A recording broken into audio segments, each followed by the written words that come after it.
Tu sabia que o erro que a NASA já teve na Apollo 11 pode ser o mesmo erro que tu vai ter criando teu jogo 3D de primeira pessoa? E eu sei, parece loucura pensar que a gente pode resolver um erro cometido pela NASA, mas é exatamente isso que eu vou te explicar hoje. Quase 6 décadas atrás, em 69, o computador de navegação da Apollo 11 quase deu um bug maluco de matemática que por pouco não deixou os astronautas girando cegos no espaço. Hoje esse mesmo ponto cego que ferrou a NASA lá atrás provavelmente vai ferrar o teu jogo, porque vai fazer a câmera tremer ou a câmera enlouquecer quando tu olhar reto pro céu.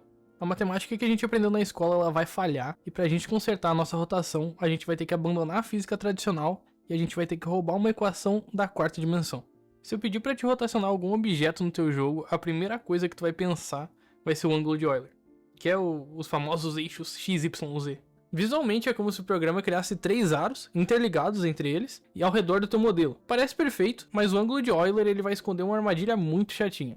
Esses aros eles têm uma hierarquia, que no caso é: o azul mexe o azul, verde e vermelho, o verde mexe o verde e o vermelho só mexe ele mesmo, que é o vermelho.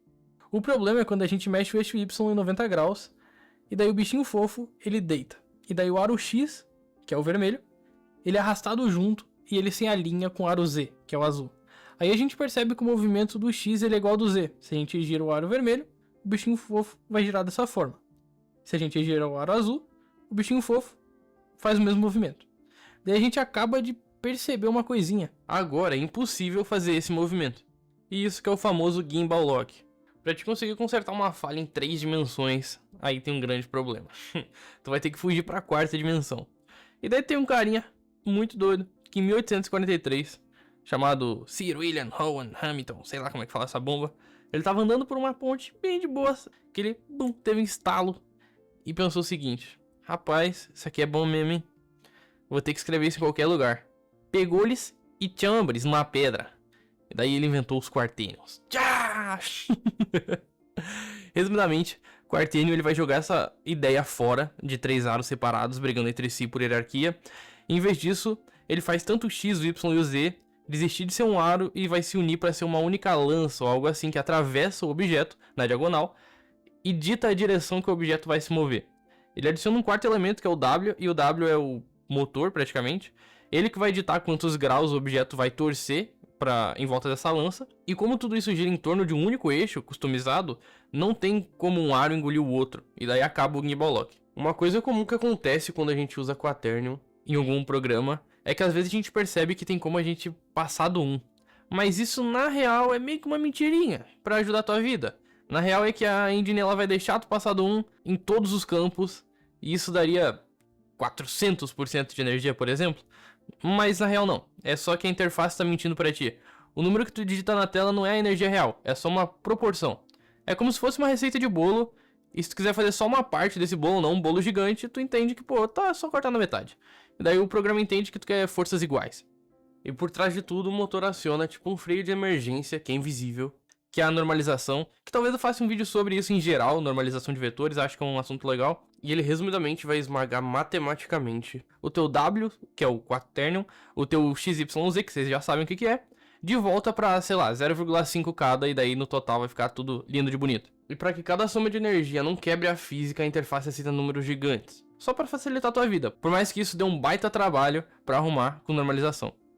Aqui é uma demonstração da rotação nas 3 dimensões, X, Y e Z.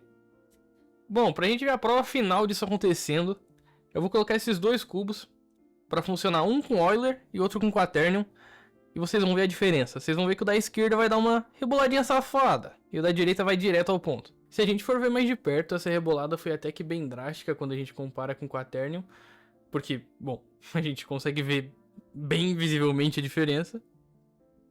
Quando a gente começa a mexer com o Quaternion, mais uma coisinha chata aparece, que é LERP, que é a interpolação linear padrão, e SLERP, ou SLERP, que é a interpolação esférica. E bom, resumidamente é o seguinte: se tu quer que teu objeto rotacione de uma forma contínua, tu vai usar SLERP, que é meio que o certo. Bom, tu vai falar, por que, Zeca? Me mostra aí, Zeca. Resumidamente, a gente tem esse cubo vermelho, que ele vai usar LERP, e esse verde, que ele vai usar SLERP. E olha a diferença. Ah, eu percebi. Eu sei. Vocês devem estar falando, mesma merda. Então, vamos fazer o seguinte, vamos botar os dois em sobreposição e agora rodar de novo essa mesma rotação que ele fez. Agora já é mais visível a diferença. O lerp, ele é uma matemática que só entende linha reta. E quando tu pede para ele rotacionar um objeto, é como se ele tentasse cortar o caminho cavando o túnel direto do ponto A ao ponto B. Só que a rotação é um movimento circular. Então a tentativa de linha reta vai distorcer completamente o tempo da animação. E o resultado é o cubo vermelho que vocês viram. Ele vai começar devagar, ele vai acelerar e depois ele vai frear de novo. Já o cubo verde, que é o lerp, ele entende a geometria da rotação. Ele vai imaginar tipo um avião voando de um país para o outro e ele não vai furar a Terra pelo meio. Ele vai fazer a curva perfeitamente pela superfície do planeta. E, bom, tem um vídeo muito bom de um japonês, que eu não sei falar direito o nome dele, Higeneko, algo assim, que ele explica isso, em 2010. O cara é bom, né? 16 anos atrás o cara já estava explicando isso. Então a gente pode definir o Slurp como um modo de tu fazer o teu objeto rotacionar de uma velocidade constante do primeiro ao último frame. E é assim que a matemática da quarta dimensão resolve o maior pesadelo da Apollo 11, que quase deu problema por culpa de Gimbal Lock. Mas, bom, além disso, salva teu jogo. Eu espero de verdade que tu saia desse vídeo entendendo perfeitamente o que desgraças é um quaternio e o que é um slurp também. E que tu não tenha medo de rotacionar um objeto no teu projeto. E se isso te ajudou, deixa um like, deixa um comentário falando assim: "Ei, Zeca, próxima vez tu tem que fazer um vídeo explicando Julius Bangles." E é isso.